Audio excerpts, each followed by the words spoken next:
for this?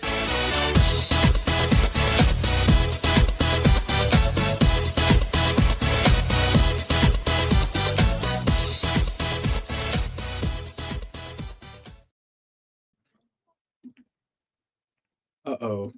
Welcome back to the Oh, Empire whoa, let's Sports wait and for this. Mind I got podcast. this. We have an exciting episode because the Giants game was exciting. The Jets game was not so exciting. We're going to talk about the Yankees. We're going to talk about the Rangers naming JT Miller as their captain. So we got a lot of fun topics. We're going to start with the Giants because that was the better game. John, why don't you start with some thoughts? Yeah, Matthew. I mean, game of the year other than that Sunday Night Football game with the Bills and the Ravens so far. I mean, this was a very exciting game.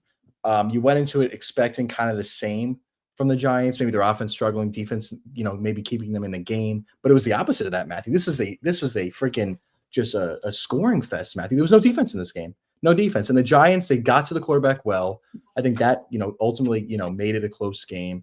Their secondary struggled again. That's no surprise. But Matthew, Russell Wilson looked like a completely different quarterback in this game. I mean, he had 3 touchdowns, 450 yards. I mean, that's insane.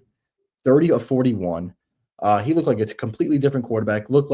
Matthew, his job was in question coming into week 2. People were, discussing whether or not Jackson Dart would be the quarterback going into week 3, depending on how Wilson performed in week 2. But now there's no question. He's going to be started for probably the next 3 weeks. I think he may be locked in for another 5 weeks. We'll see. But I mean, everyone contributed here, Matthew. Wendell Robinson had a absolute game. That was probably the game of his career so far, right? I don't really know too much, but I mean, he's had a really lackluster career so far. 142 and a touchdown. Malik Neighbors, obviously, like the star that he was the best player in this game. Malik Neighbors, he's just so good. He's so elite. And Matthew, I think kind of like the Jets and the Giants reverse spots from week 1. This is a moral victory for the Giants. I know you don't like to hear that. They're 0-2 now. Had the Chiefs next week and the 0-2 Chiefs. So you're staring at 0-3 here, but I think this was it was a positive sign from the Giants, I think. Yeah, I mean, I mostly agree with that. I think Russell Wilson, right, 450 yards, 3 touchdowns. I think, is he what he was in week 1 where he was terrible? Probably not. Is he going to be like this every game? Obviously not. So he lies somewhere in the middle. It shows that he still has those flashes. He can still like a competent quarterback, not like he was week 1. But that was reassuring to see, competent quarterback play. We haven't seen much of that. I can't remember the last time a Giants quarterback threw for 450 yards. Daniel Jones never did it. It must be somewhere. Eli Manning probably, at some right? point in his career. Daniel Jones never did it. Drew Lock last year didn't do it. But it was a good game. I'm not going to take away like so much from Russell Wilson here because that pick at the end was like, it was just, that's like a type of throw you throw on 4th down, not on 2nd down. That was a terrible interception at the end. It was like an arm punt at least that, was a deep throw. But yeah, so I think he's like, it's reassuring to know that he's going to be competent. He's not going to be like he was week 1 every single week. Yeah, Matthew. I do think that an interception at the end was terrible, by the way. I thought the Giants were going to win after they got the ball back in overtime. And to me, I was confused at first why the Giants deferred Matthew in overtime. But then I realized the rules changed. I feel like the overtime rules, the rules change like every 2 years now. It's a little hard to follow. It's like, oh, both teams get a chance to possess the ball. Like I thought that was only in the playoffs, but now it changed. It's like a little weird. I'm like, why they defer the ball? Thought it was like another situation where you had a team not knowing the rules. But I think a lot of teams are going to defer now in overtime. Giants ended up doing it, got the ball back in that horrible interception by Russell Wilson. I thought for a moment, Matthew, the game was going to end in a tie. That would be actually, I think, worse than a loss it away. I think that's a tie is terrible. But you're right, Russell Wilson. I think that you take from this that I think that he has a chance to complete the year as starter if he doesn't get hurt. That's what I think you take from this game. I know this league's a week-to-week league.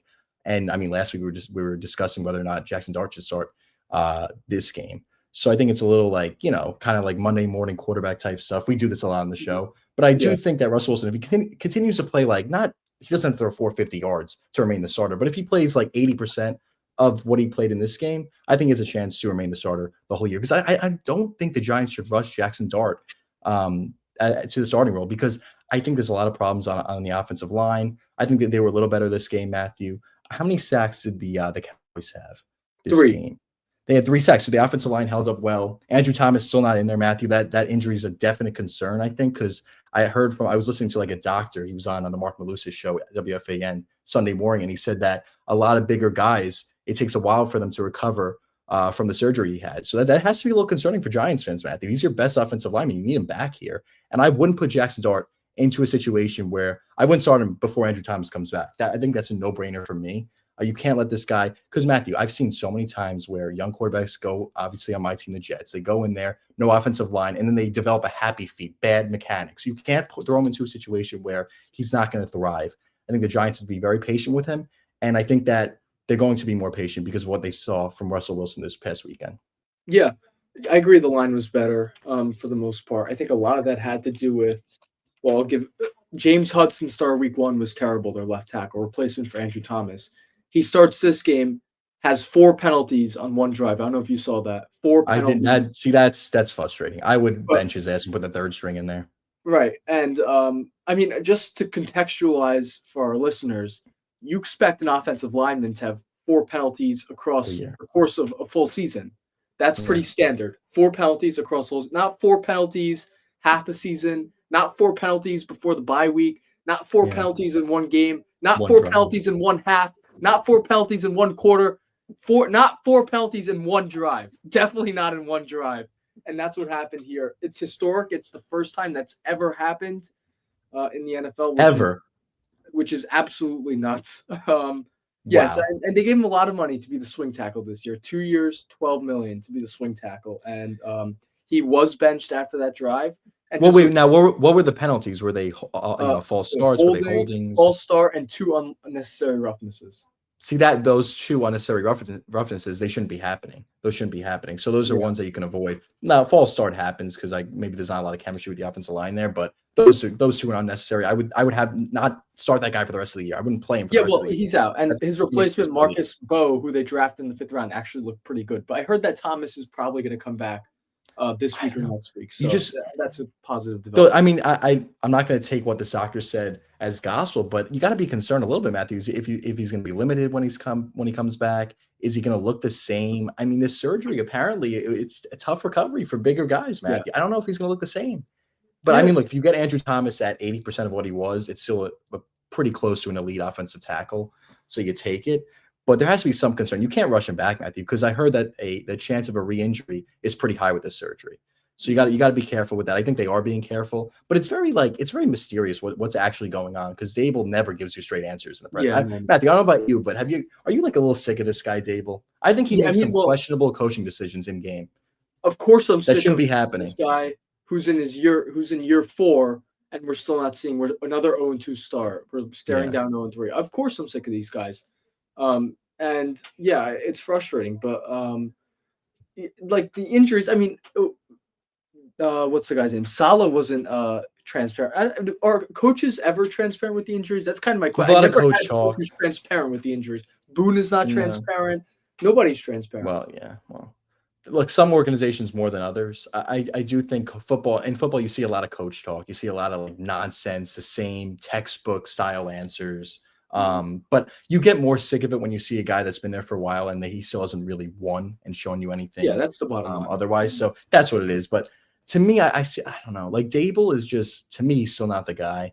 I think that the Giants, Matthew, even in this game, they had red zone issues. Well, they were in the red zone. How many times? How many times they scored a Like touchdown? 6 That's times. that's been an issue for Dable's entire tenure. They cannot score in the red zone. When am I ever going to see this offensive guru? I understand they scored 37 points, but in most games, Matthew, you see an offensive game plan that just seems like there's no game plan. It seems like there's no game plan, no in-game adjustments. It seems like Dable, everyone kept preaching that he was this offensive guru coming over from the Bills. Where is that? I haven't seen that. Yeah, I really haven't seen that. Right. I mean, I think this is kind of the wrong week to pick on it, right? You got this is the most yards that Russell Wilson's thrown for in his career. Yeah, like, absolutely. Yeah, I know. Wan'Dale Robinson. Yeah, but Like Matthew, but say they didn't have the red zone issues, they would have blown out the Cowboys in this game. Yeah, that's true. I mean, yeah, they would score 55 points, honestly. Yeah. I'm not going to bank on them scoring though, like 37 or 55 points every week. But yeah, I mean, I don't know. I think it's good that I think they're maximizing, like, at least in this game, they're maximizing what they have with the offense, because if the fact of the matter is if you don't have Andrew Thomas, and especially if you don't have Malik Neighbors, this offense is probably going to be like abysmal, like really bottom offense in the league without those two guys. They're without one of them in this game, and they still managed to put up 37 points. I think is like at least respectable. Yeah. Matthew, I'm looking right now. The Giants were 1 for 5 in the red zone for scoring touchdowns. Cowboys Wow. were 3 of 3. Mm-hmm. You come on, you win the game. You have a 20% right now. You're at 20% this game. I'm not. I know it's not the week to pick on them. They scored 37 points, but this has been an issue for 4 years. I think Giants fans have a right to be frustrated at Dable for this. It's a big issue, Matthew. If you're an Yeah. offensive guru, the red zone is where you should thrive as a coach. That should be like the easiest part of the job, scoring in the red zone, because that's where the most creativity comes into play as a coach. So to me, it's like it's still a concern here. They would have won the game if they thrived in the red zone. They would have won the game. So stinks. Look, you're 0-2. You're staring at 0-3, Matthew. You're playing the Chiefs next week. It's not going to get any easier. Do you think the NFL is going to want the Chiefs to go 0-3, Matthew? No way.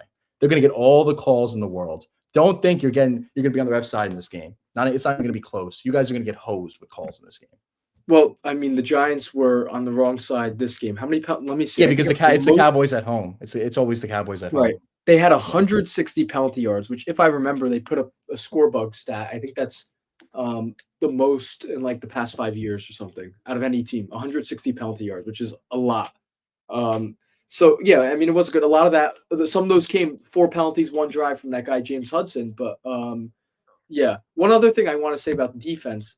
This defensive coordinator is terrible. They have all the talent in the world in a big moment to get a sack. Hey Matthew, they should have never got rid of Wink Martindale. Yes, they should have never got rid of him. True. Him and Dave had some, they against some arguments. They would definitely butt heads. I think that was the reason why he ultimately left. Mm-hmm. But this guy was a great defensive coach. He used to blitz the hell out of these teams. Yep. He had some good looks, good pack, good stunts. He was. I think you see the Giants coverage and when they scored right with did they play a lot of man? Is that what they're doing? They played 20-yard cushion. I did see that. Yeah, that was terrible. And they put Aubrey right into range. It's like they were giving. They're like, oh, that was you're talking about when they won the game, right? When the Cowboys won the game. 65. That was when the Cowboys won the game. No, this was when they tied. Yes, it was too much of a cushion. Yeah. That was terrible. That's coaching. Ridiculous cushion. You give like 5 yards of cushion there. I don't understand though. What are they playing? Prevent defense? Like what are you doing? Like as if it was like a Hail Mary. You play to win the game. Like the great Herm Edwards used to say, you play to win the game. That's not playing to win the game. That's playing not to lose. That's what the Giants. Another reason why they lost, Matthew, coaching. I think it's still a big concern, Matthew. Coaching of this Giants team is just not. I don't think they have the right. Dable's not the guy. That's my point. Dable's not the guy. And this game showed you in different ways, because they were so close, competitive game, what you want, 37 points. But if they had the better coach, Matthew, they would have won this game. I don't even think the Cowboys have a great coach, Matthew. Who's their coach? Kellen Moore? Is that who their coach is? He's terrible too. So Brian. Honestly, if you're Brian Dable, Schottenheimer, that was their coach, former coach. If you're Brian Dable and you're supposed to be this great coach, you should have no problem out coaching Brian Schottenheimer. That shouldn't be a problem. So it's a bad sign. It definitely is. And the secondary's just getting totally picked apart when it matters. Like, it's terrible. There's no confidence that they're going to get a stop or anything. I'm like, they're down. You're going to throw. How was Banks hasn't been that great, right? In coverage. Yeah, I mean, like these guys have been like, and maybe it has to do with the middle linebacker, safety, or they play a lot of zone. That's part of the issue. So it's not like anybody specifically at fault, but these teams just like attack them in the air. It's increasingly a problem. There's no creative blitzing at all with Chambo. It's like you went from like polar opposites. Where'd they get this guy? Where'd they get this guy from? Tennessee. Why are you getting? Did you know Tennessee for having some great defense before he came over? Oh, you know what? When I think of the Titans, the first person that comes to mind is Ryan Tannehill. For whatever reason, it's Ryan Tannehill. I mean, I don't know about that. It's washed up Ryan Tannehill. It's maybe Winston. No, Mariota, who was on that team. Same guy. Honestly, when I say Winston, Mariota, same guy. Derrick Henry. But yeah, I think of Henry. I think of for some reason I think of washed up Ryan Tannehill. I don't know why, but I do. No, but he was serviceable. I mean, right? That those teams were not known for great. Who they had. They didn't have like anybody you remember from those defenses or anything like superstars. No, I really I don't know. So it's not like they brought in. Yeah, it's frustrating. I really think he's got to go. Really? Really? 2 weeks into the season? Honestly, no, he wasn't last year's coordinator, was he? Yes, he was. He was, okay. Yeah, and then there is a reason to But be. here's I the mean, there thing. is like Here's an the thing. argument If to you be have a had bad there. year, you're firing Dable probably too. So I would just get rid of all of them one fell Honestly, swoop. Matthew, I think. Do you think if the Giants start out like 0-8, is it possible that Dable gets fired in Yeah, season? yeah. If 0-8, I mean that means you've I'm lost just to the saying. Saints. I look at That means the you've lost to schedule the right now, Broncos. Matthew. It's not The great for the Saints. Giants. They're favored in that Look, game. I know this, yes, but you have the Chiefs. That's a loss. Sure, let's go through a couple games here. Chiefs, that's a loss. Chiefs are not Yep. going 0-3. Now the Giants, if they win a miracle. That's all I'll say. It's going to take a miracle. Mhm. Chargers, that's a loss. Yep. Chargers are one of the best teams in the AFC. Saints, that should be a win, but it's in the Superdome, Matthew. It's not a guaranteed win. It's a tough place to play. Mhm. You have the Eagles, that's a loss. Broncos loss away, especially in Denver. It's a tough place to play. Eagles loss. 49ers loss, probably. Then the Bears is a winnable game. Packers automatic loss. Lions loss. Patriots tough game in New England. Commanders, maybe you could split with them. I see honestly, I see maybe 4 wins in this schedule, Matthew. I don't know about you, but I see 4 wins here. I see that. I see it too. I mean, it's one of the harder schedules, and It's really hard. Oh my goodness, because their division's it's so just the tough. That's Bears what and it the is. Saints that are winnable games. Everything else I is just like yes, everything else is I think Patriots is winnable. Vikings is winnable. They're not great with McCarthy. Raiders is definitely winnable. They didn't look good last night at all. Yeah, I don't think this. I see maybe a ceiling of 5 wins and a floor of 2. yeah. I'm just being It's bad. honest here. I hate to say that. I'm just being honest. That's what I think, but I could be wrong. I hope I'm wrong. Yeah. Last stat I want to bring up for the Giants.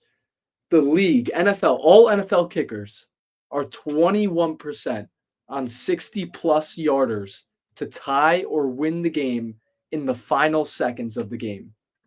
When facing the Giants, that number doesn't jump up to 50%. That number doesn't jump up to 75%. That number when Yeah. facing the Giants is 100%. Yeah. 4 for 4.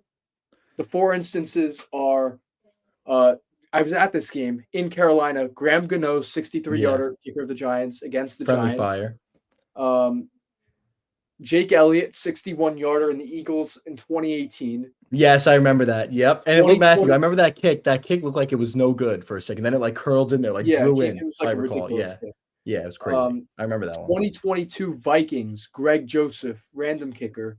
And then this game, Aubrey, 64 yards. 4 for 4. Sucks. There's no miss in there. 21% Yeah. on 60-plus yarders to tie or win the game. 100% against the Giants. It's not like it's 1, it's 4. 4 instances. Yeah, I mean, there's really nothing to say to that. I mean, my team was victim to that last week as well, as Boswell hit a 60, I think it was 62-yarder. So, yeah, And it's that was frustrating. good from 75. That was really good kick. Oh, that was good from 75. I think Aubrey's was good from 72, 73. I mean, this is Yeah. these are the kickers in today's league, Matthew. They are really good. We've never seen this before. We've never seen 60 cool. yarders used to be. I wonder what the success rate is from 50 plus now compared to what it was in early 2010s. I would love to look into those numbers because it's definitely higher, right? The kickers are way better today.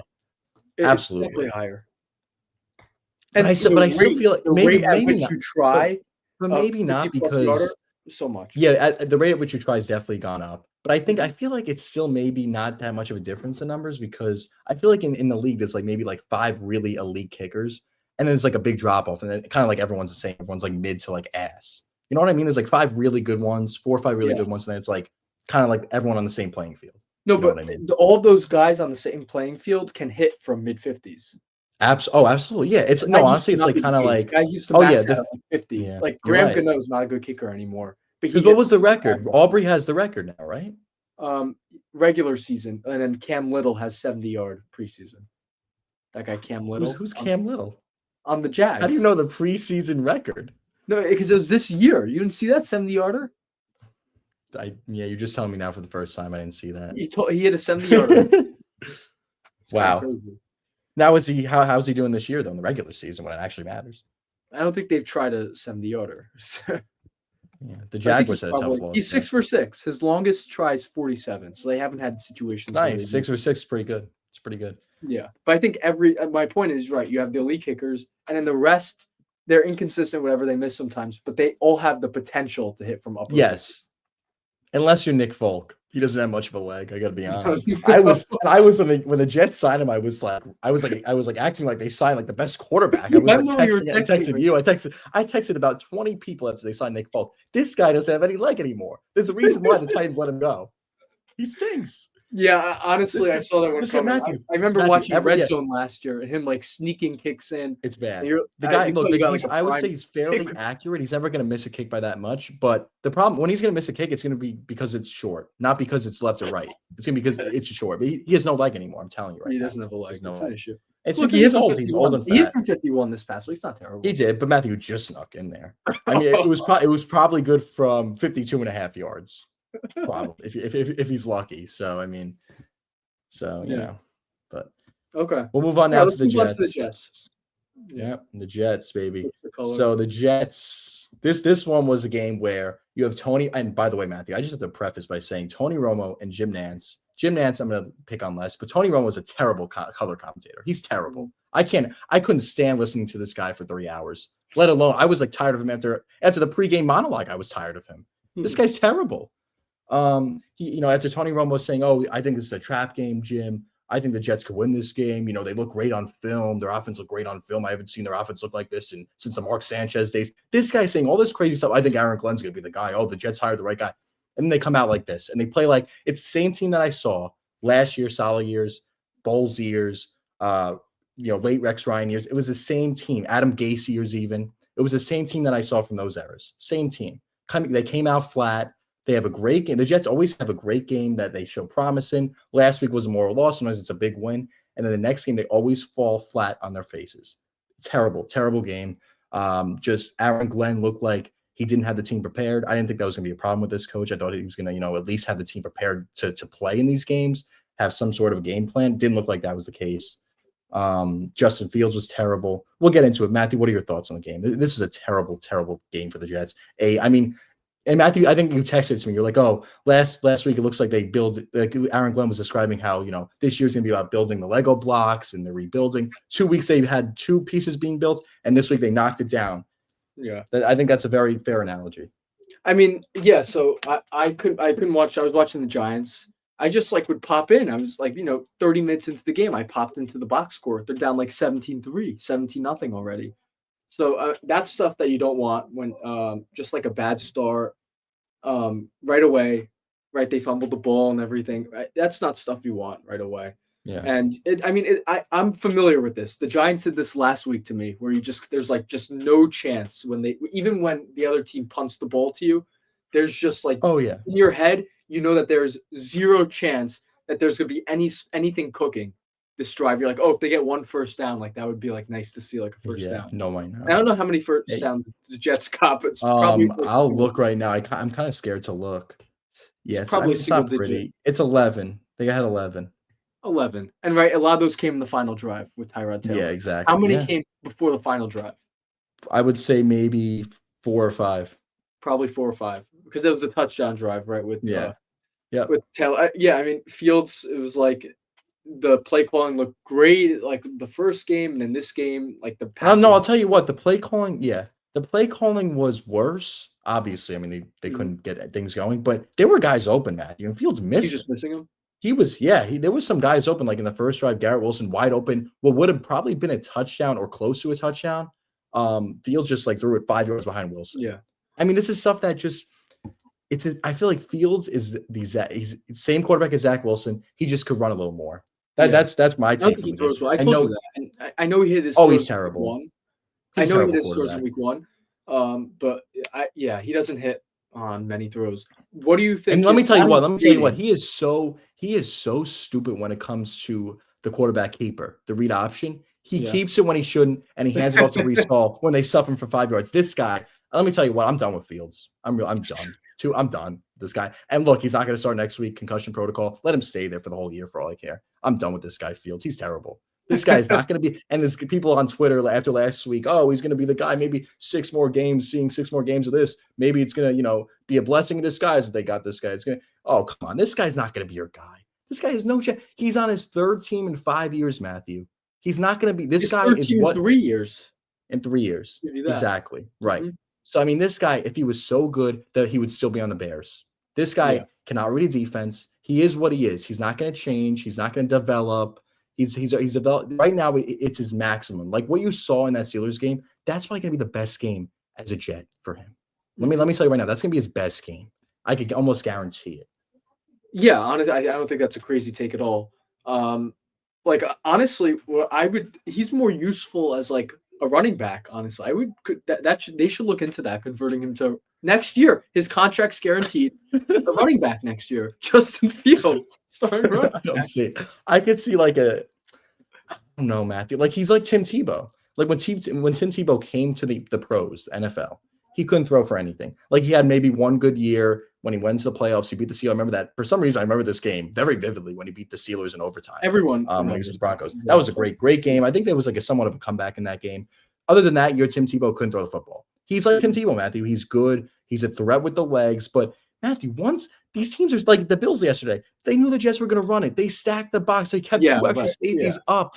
Why aren't you? And that's the problem I have with the play calling, Matthew. You see two safeties up, right? Stacking the box. Why mhm. don't you do play action on first Play down? Why are action. you running up the middle? Why are they doing this? This is the same shit that I saw last regime. I'm fucking sick of it. I really am. It's the same thing that I saw. Run up the middle, first down with the safety stacking the box. What do you think's going to happen? Oh, wow. I'm so shocked that it was a 5-yard stuff. Like, come on, man. I could coach this team better.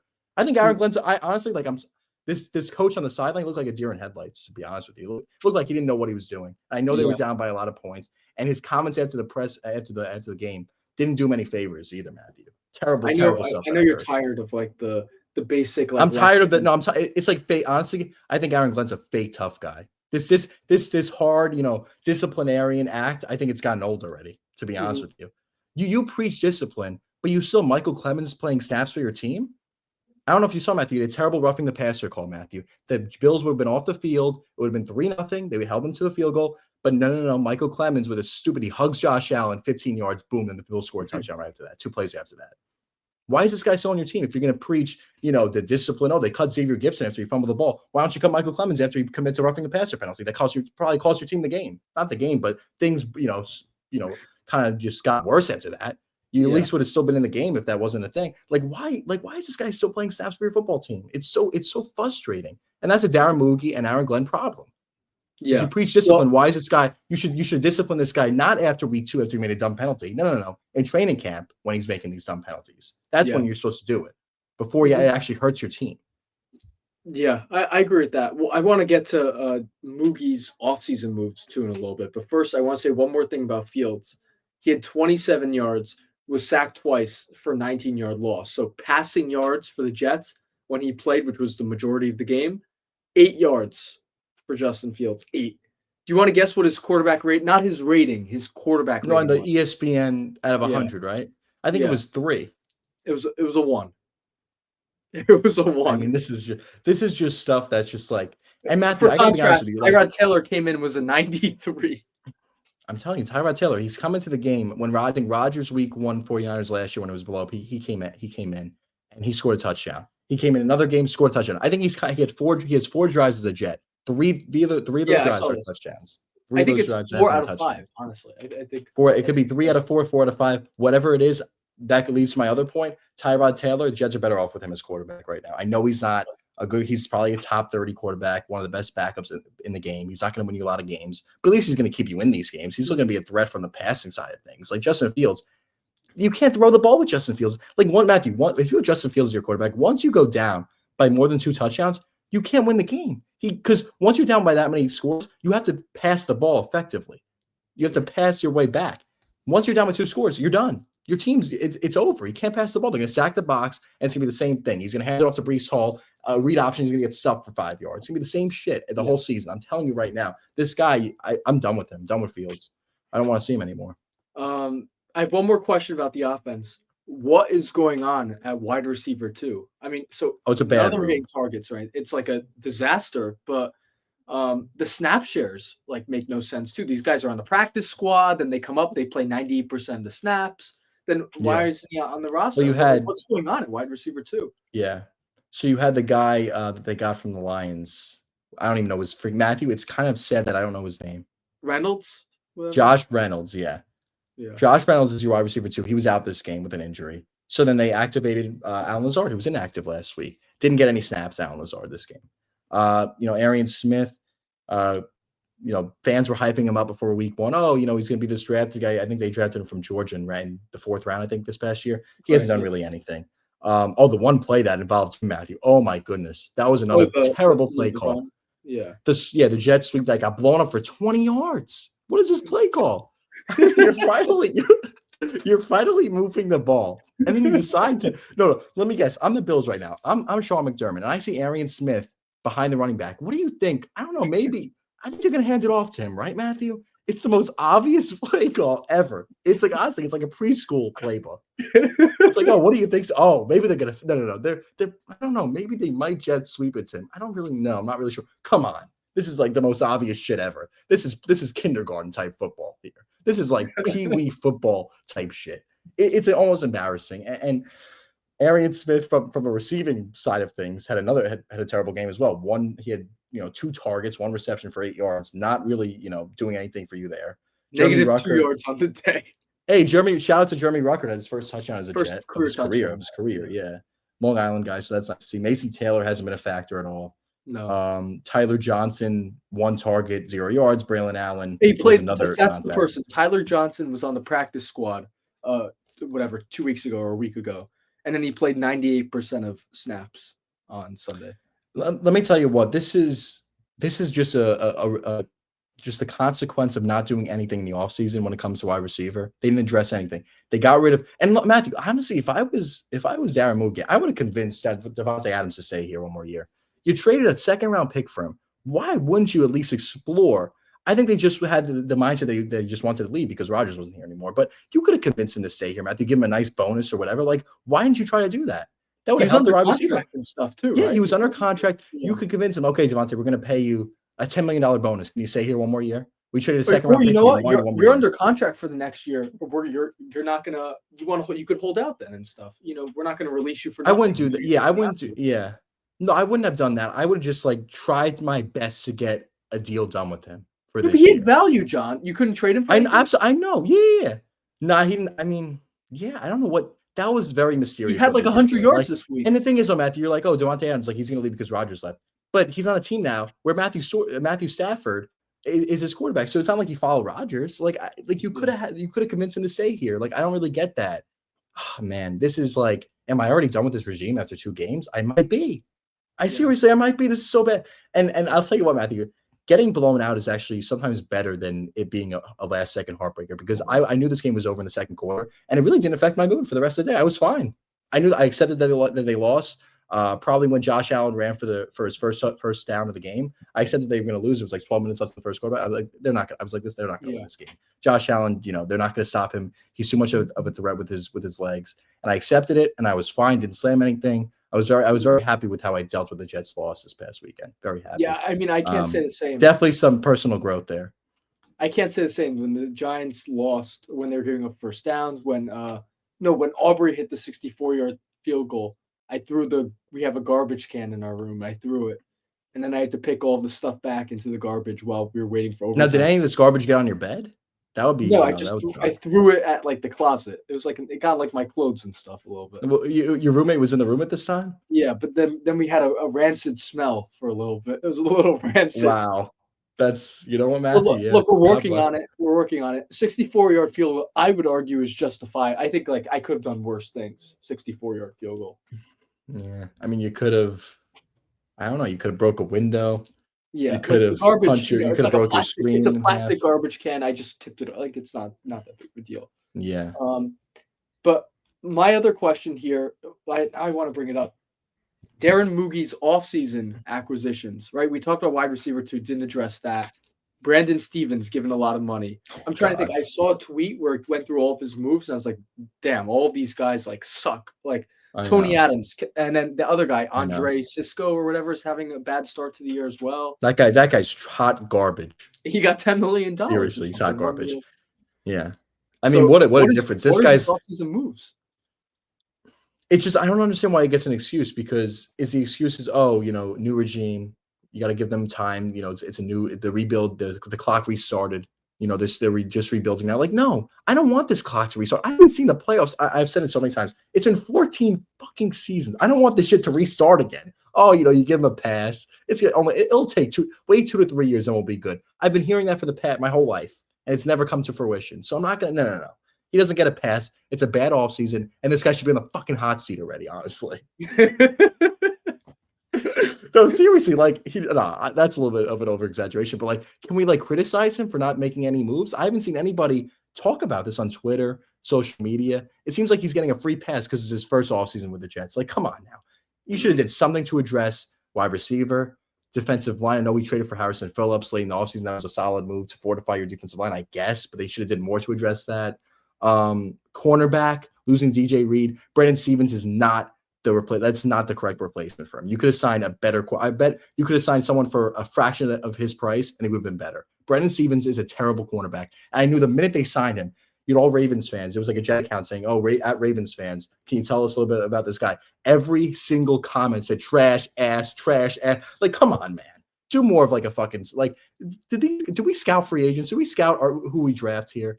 This is like, it's just an organizational malpractice. Matthew, let me tell you what. I'll bring up this point. You could change the GM, coach, quarterback, uniforms, logo, stadium. It's going to be the same old Jets, the same old tired playbook of shit. I'm telling you right now, I've accepted it. And I say, it's really helped my mental state.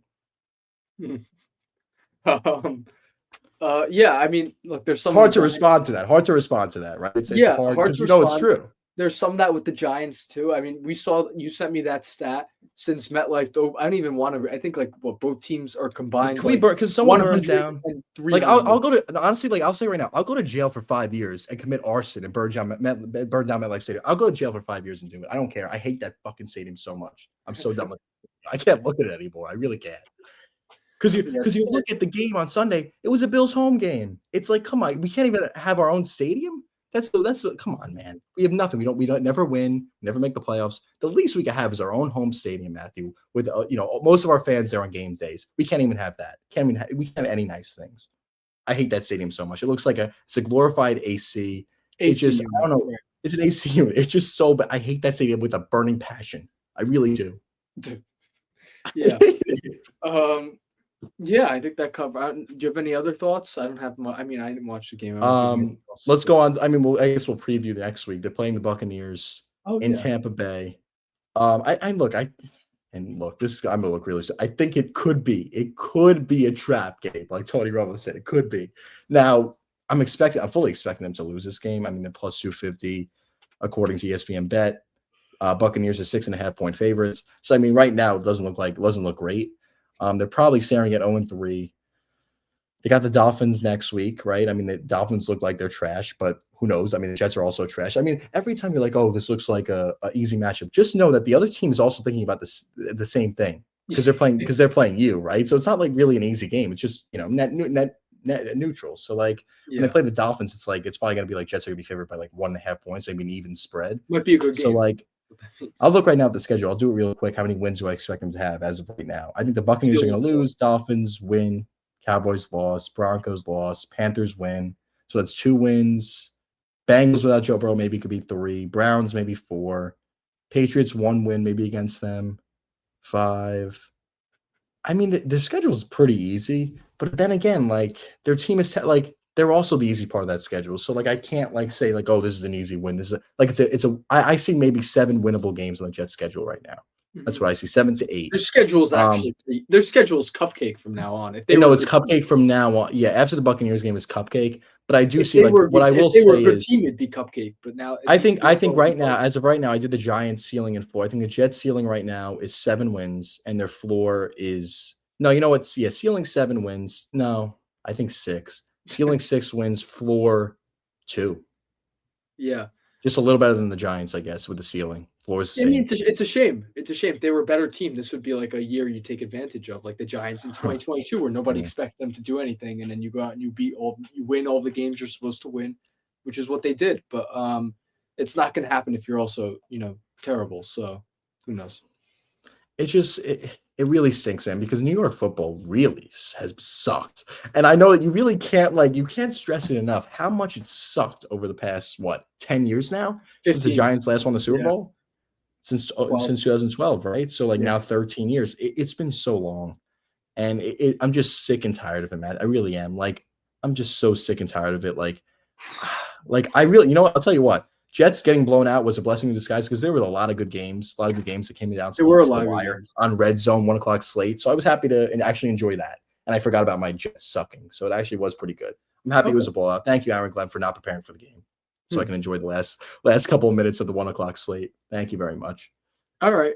So that covers it for the Jets. Before we move on to the Yankees, we're going to go to our sponsors at Beauty Counter.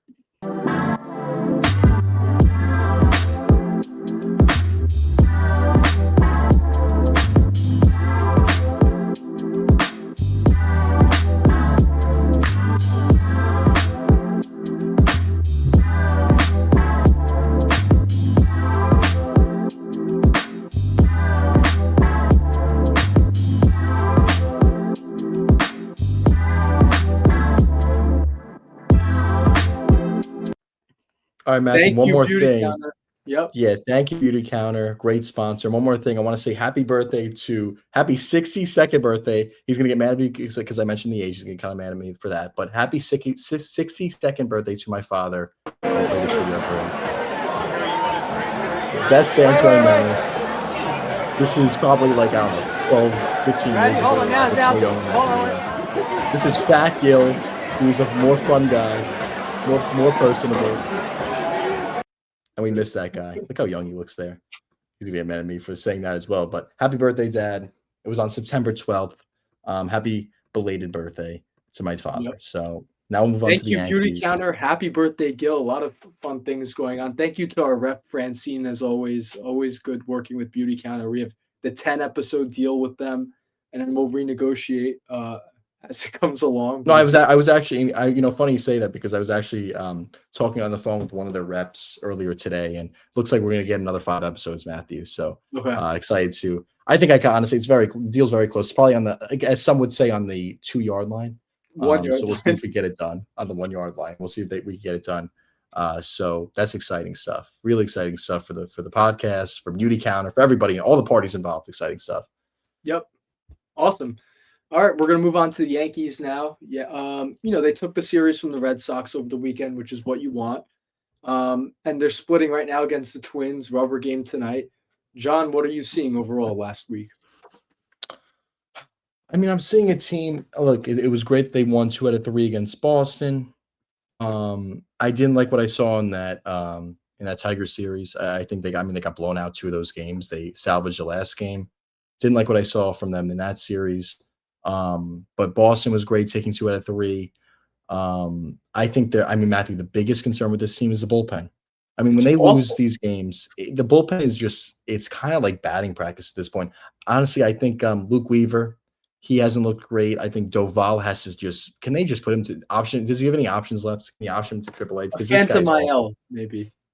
I would do some like forearm tightness and just honestly, if I was somebody in that in that analytical department, I would go up to him, he'd be like banging with something and just say like, "Oh, he has a contusion, it's a forearm contusion," some bullshit like that. I would Yeah. do that.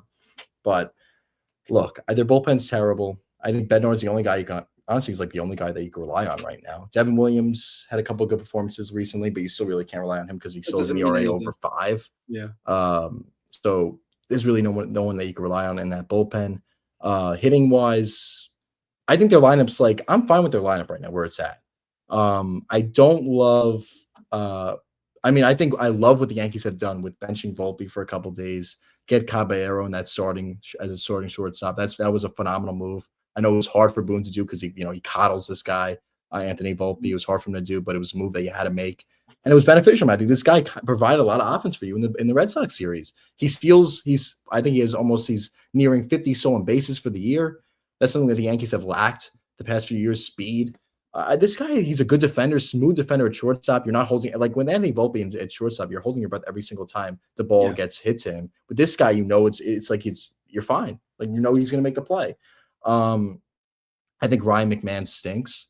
I think this guy has to, I think you have to. I wish, Matthew, I really wish Oswaldo Cabrera wasn't hurt because I think he could have provided something at third base offensive, hitting wise. It's a shame he got hurt. It really is. Because this guy, Ryan McMahon, this guy's terrible. I'm happy. I mean, they didn't give up much for him, but this experiment has to end, Matthew. I don't know how many years is he under control for, by the way. I Like don't really 2 or know. 3 more years. This guy, please don't be on the team for that long because this guy is very frustrating. This guy can't hit. This guy can't hit a freaking beach ball if it was thrown to him. He's terrible. I don't know where the lineup diversity is like he's just like another repeat of like a lot of other guys they have in the lineup. Like has some pop. It'd be nice if in the 9 spot he actually hit for some average instead. But everyone's got to be like the same cookie cutter player on this lineup. So Yeah, um, that's true. I think that's going to hurt them. I think them producing runs, I would say they manufacture runs with this, dispersion. I would say about 25% of it is through base hits and like what is it? It's probably like 75 home runs. I mean, it's probably close to that. It's like 60-40 home runs. You can't win with that in the postseason. I yeah. understand the team that ends up winning the World Series, they have the most home runs in the postseason, but they usually people that win the World Series, they have a complete lineup that can manufacture runs any way they want to. They Well, bunt the guy also they can over, also hit a just hit. ground ball They can over, hit good get the guy over pitching. to third. Yeah, I mean, you cannot. Yeah, you're right about that. You're going to face really good pitching in the playoffs, and it's going to be hard to hit home runs because these pitchers have a low home runs per 9. It's going to be really tough to manufacture runs for the end. That's the only concern I have with them offensively. I think they have a solid lineup. I like what I have seen from Grisham. Has struggled lately, but he's had a great year. Love Grish Daddy. Judge is back to his MVP self. He probably pretty much solidified that MVP. I don't think Radley could win the MVP batting under 240. I don't think that should be a thing. So I think Judge is going to win that pretty. I think it might be pretty close. It might be closer than people think, but I think he's going to get it. Ultimately, get it. Ben Rice, I like. He's pretty hot lately, almost batting 250 now. He's had a really nice year. Matthew Goldschmidt, I'm done with. Yeah, Goldschmidt. I don't I think don't this know guy what's get a going hit. on. He should Yeah, be a look, bench bat against lefties in the postseason. That's it. I have to look into it because he got off that crazy start. His stats since then are, I mean, Oh, they must probably be really really because bad. he was batting over 300 until June, right? Was that In it was late pretty May, long period of time. he was hitting 348. Okay, That's yeah, I on mean that's May 28th. That's a full 2 months into the season. He was hitting 348. he was. I mean, when was this last time this guy's hit a home run? I mean, it had to be what maybe. I mean, what does he have right now? 12 home runs in the season. He hasn't hit an extra base hit maybe in a couple weeks. I mean, it's like this guy is When not was that? providing Actually, much that's a good offensively. question. He's had Last two time he's home hit a home runs run. since that given date, since May 28th. Wow. I Last mean, he's time he played hit a a home lot run, too. let's see. Last time home run was on August 6th against the Texas Rangers. It's a while. It's more than a month now. So I mean, this guy, he's not. Yeah, he's pretty much an easy out at this point against righties. At least he's an easy out. I Yeah, mean, his splits are he's like a pretty bench bad. bat against lefties. That's a fine role for him. Yeah, I agree. I think Bellinger's had a really nice year, Matthew. I think the Yankees now it's gonna be interesting to see what they do. If they're gonna resign him or not. I think he's gonna be probably a top priority for them to resign the offseason. It's gonna be interesting to see what they do with him. I 273, don't think there's almost a world. nearing 100 RBIs. He's gonna get paid though. He's had a really No, good yeah, contract year, and that's but the I don't thing think where the there's a world Yankees. where they keep both of Grisham and Bellinger. I hate to say it because I wish Oh they would. no, What I I want them mean, to do, as I said last episode, is Bellinger first but base and Grisham. But I think I they're only know going to keep one of those two. Would be my guess. that would really stink though. Like, because you think they're gonna move like Dominguez. Dominguez is gonna be like the outfielder moving forward. Is that what you think is gonna Yeah, they. happen? I mean, yeah, that this guy, whatever they want to use Dominguez. Yeah, That's a real shame because I think Dominguez is terrible. By the way, I don't think he's gonna really. I don't think he's gonna really develop into anything special. I don't know. Like this guy like really had the nickname of a Martian. Like I don't see anything that's out. I don't see anything that's really special with this guy. Like I don't see any generational talent here. I don't. by the way, so they call him the Martian. This is opening day. I may have said this on the podcast already. He's the Martian, El Marciano, whatever. And then I look at this guy and I hadn't really watched him much before. I watch him opening day.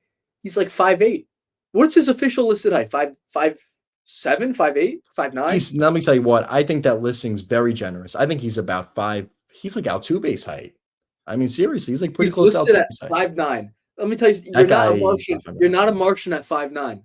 I'm not. You're Yeah. not allowed to have that nickname at 5'9". No, you know You're the why? Martian. Because If they said Aaron Judge was the Martian coming up, that would be yeah, believable. because he's 6'7". Usually, those a guy that's that height plays in other sports. So yeah, I think that's pretty fair for Aaron Judge. For Jason Dominguez, like, what is like generational about this guy? I don't see anything special. And first of all, why did he get that nickname? Because he's fast and he hits some home runs occasionally. Like, what? Why did he get this nickname?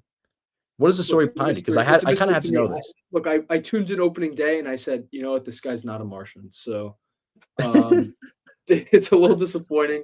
And there's Matthew still going along with this. It's still a thing, the nickname. Could we get rid of it? Could we like drop it now? I mean, it's really like not.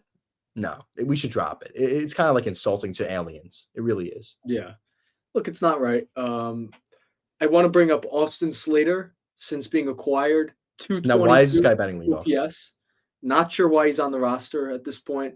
When you have a surplus, of Matthew, outfielders. what do you mean? But not on the roster. But not on the roster. This guy's batting leadoff. That's even worse. I mean, that's terrible. Why is he batting leadoff? I know. By the way, does he have a high? Does he have an high on base percentage? I would throw him out there, lead off. Does he have a high on base percent? Like, what is the analytical reason why he's batting leadoff? 111. What was it in years past? Let's see. So because there has to be some crazy reason. He's a 337 career. On the White Sox, before coming over, when they traded for this guy, he was 299, so he was below 300. Yeah, so why is he the leadoff guy? Why? He doesn't get on base. But this is why I have like such a problem with the Yankees beat reporters. Like they don't ask Aaron Boone these questions. Like I would straight up ask him after the game, why is Austin Slater batting leadoff? That would be my question. That's it. No, nothing building up to it. Just why is Austin Slater batting leadoff? And I can almost guarantee you he's not going to give you a straight answer. I can almost guarantee it.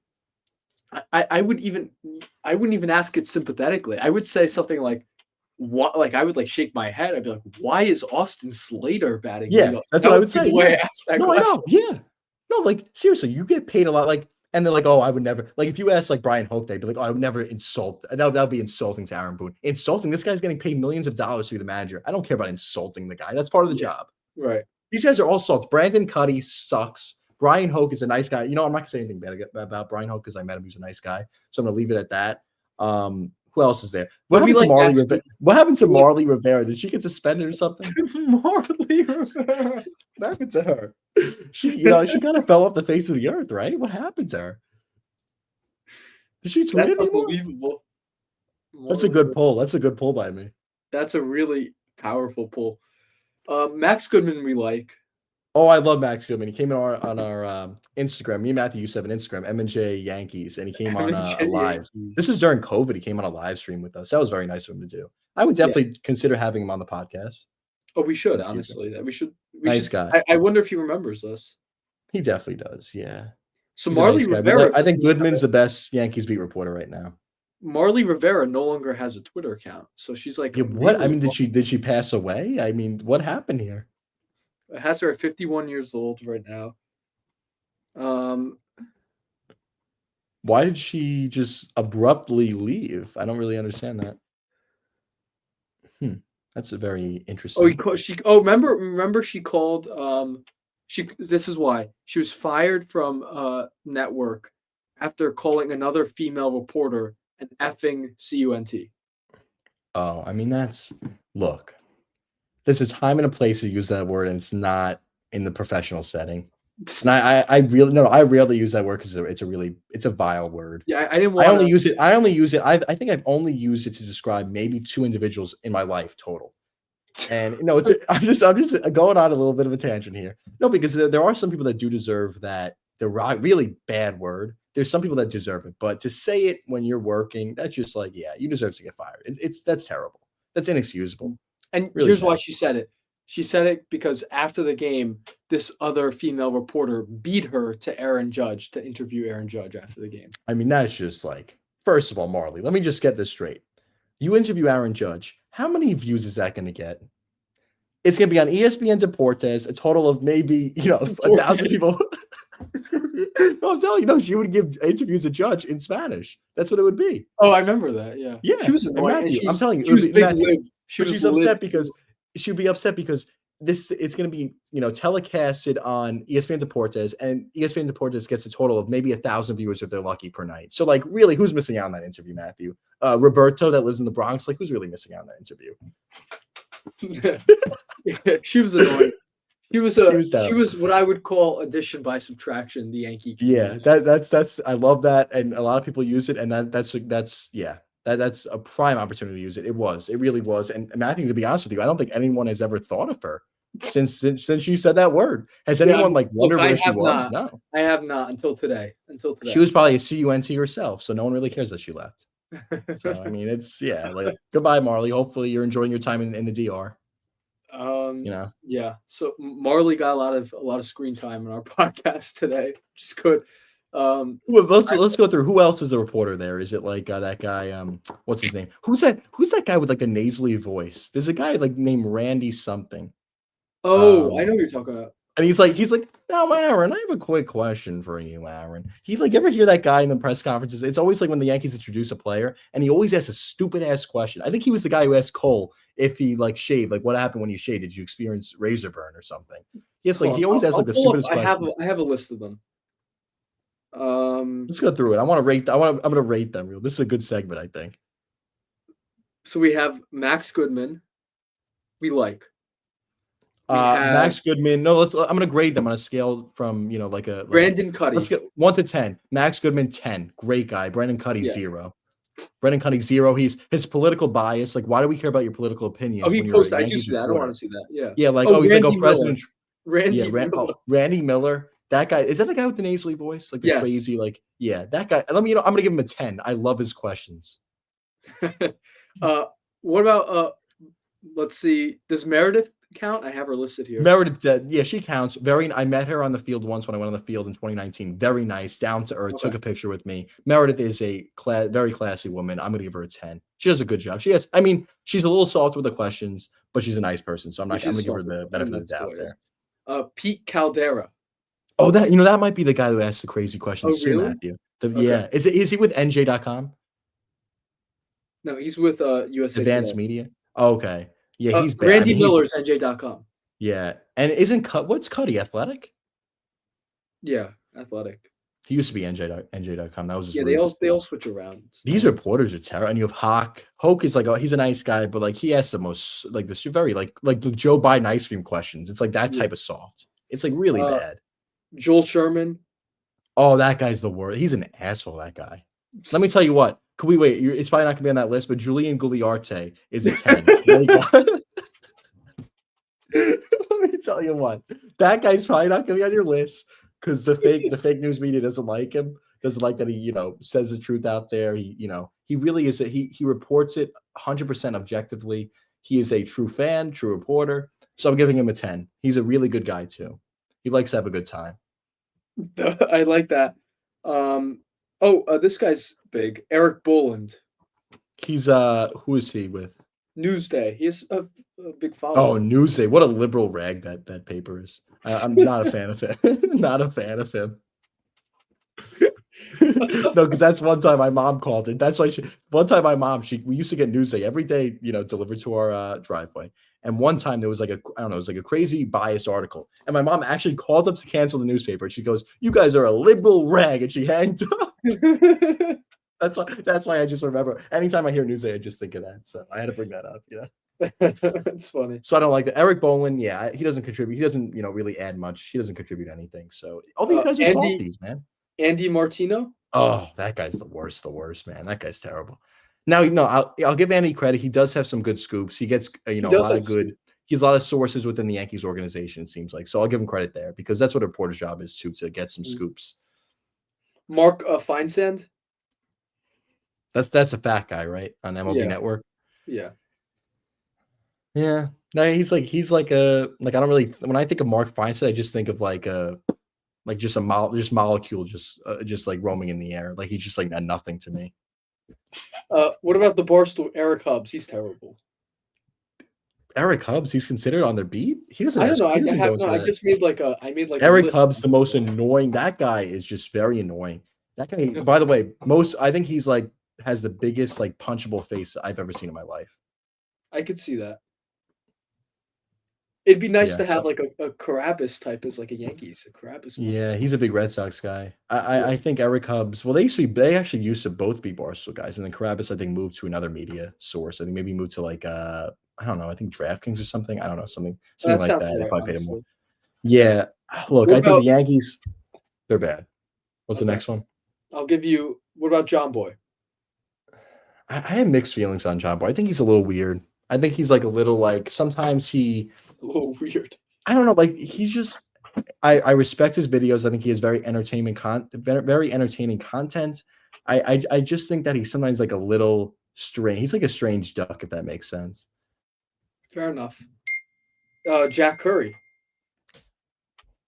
Yankees mouthpiece, pretty much. Like Yeah, but he's he's like sweet. everything is, oh, this is a great move. Oh, they're not interested in this player because of this reason. I really support them not going after this player. Like he never gives his own opinions on things. It's just like Brian Cashman's opinion, and he's just echoing it to us. That's pretty much what it is. What his job is.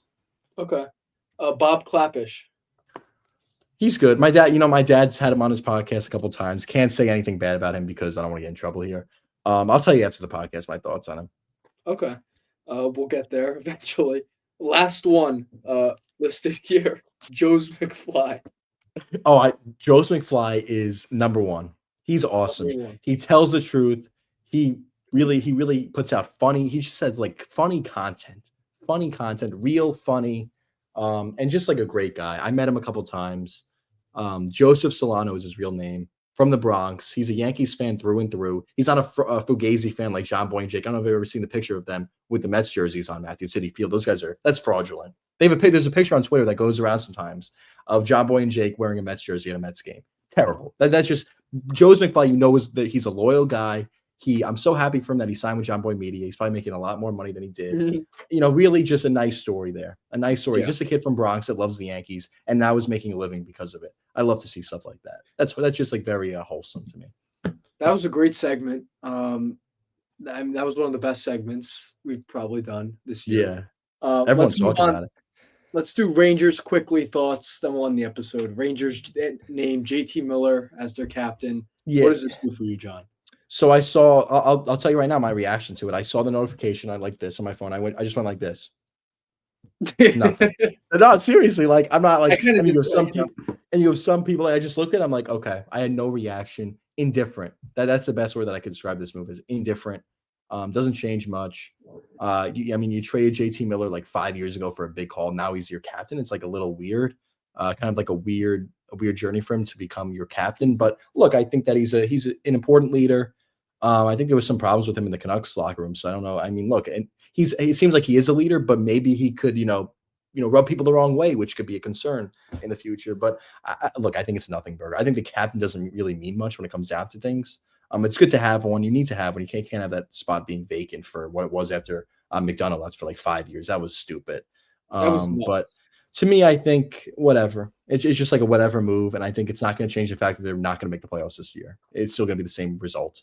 Yeah, I mean, I agree with you. You have to have a captain. So honestly, like I don't think it matters necessarily as much as people make it out to be who it is, or um, that I just think you kind of have to have one. It's really unbelievable that from 2017 when they traded McDonough until 2018 when they traded It was McDonough until Trouba, right? until Trouba. In And 22. So that was 5 years. It was vacant. look, that's a little nuts. But That's just like it was that's just Trouba after stupidity, yeah. 22, so it's Trouba 23. Yeah. And Which is look how that lasts. Trouba, by the way, Trouba probably the worst captain's pick in the franchise's history, probably. Yeah. So Also, hopefully the why Phillies do with better. the 4 alternates? I don't understand that Rangers, they love 6, 5, 4, 7 alternates. You do 2 What did they alternates. announce? But they announced 4, I thought. No? Yeah, but why? I just want 2. Yeah, I know. You're right. It And should look, be they have it to make probably should everybody be it's the same thing. Fox and Trocheck too, not Mika I because Mika agree. doesn't work hard, and then not Panarin's out because of the rape case. That's what I Well, would yeah, say. that That'd be was my I mean, I explanation. hate but I'm not gonna laugh at it because it's very sad. Look, Panarin, that was a story for about a day, and then everybody forgot about it. Why? Yeah, I asked you that Terrible yesterday. thing. I don't know He did a terrible why. thing, and I think he should be and it's definitely not made up, Matthew. Why would somebody make that up? I mean, they didn't get maybe did he settle with them? I don't really know what happened with that case. Yeah. I really have no idea what happened with that. It just kinda got, like, thrown under the rug, and that's it. So, I mean, I mean, look, yeah, I don't but know. Matthew, he has a wife, and he's bringing somebody in from the organization into his hotel bedroom. I mean, that shit shouldn't happen. There's no excuse for that. That's just a scummy thing to do. Look, I And agree with that. I agree with that. I don't know just if he at should be, least like, punished on, like, a game. He wouldn't be my assistant I captain. He honestly, should still no, be on the I team. would suspend him for 10 games. I wouldn't know about You're that. not going anywhere anyway. But you need him. I don't care. The thing is, though, Matthew, say they suspend him for 10 games. This team's still going to be 5. They're going to still be like 4-6, 3-6. It's not going to change anything, Matthew Panarin being on No, the they could team. be, like, 5-5 instead. I think next podcast we're gonna have to preview the season. Yeah. I'm not expecting much. Obviously, from my comments right now, I'm not expecting much. I I think they think could I'm have a really expecting a bad little year. more than you, John. I think they could surprise us. They have one of the best goalies in the league, one of the best defensemen, and who knows? You just need bounce back from one of like Lafreniere, Mika. We'll talk about it more next episode, but I'm a little bit optimistic at least. All right. I mean, look, the defensive core definitely got better with the addition of Gavrikov, but I I do don't think even know about Gavrikov. I think like I would expect more from like Fox this no, year. I know. You I know? think Fox because of his partner, because he Okay. actually has a good partner now. Because I think Yeah. Lindgren definitely held him back. Lindgren was terrible. Yeah.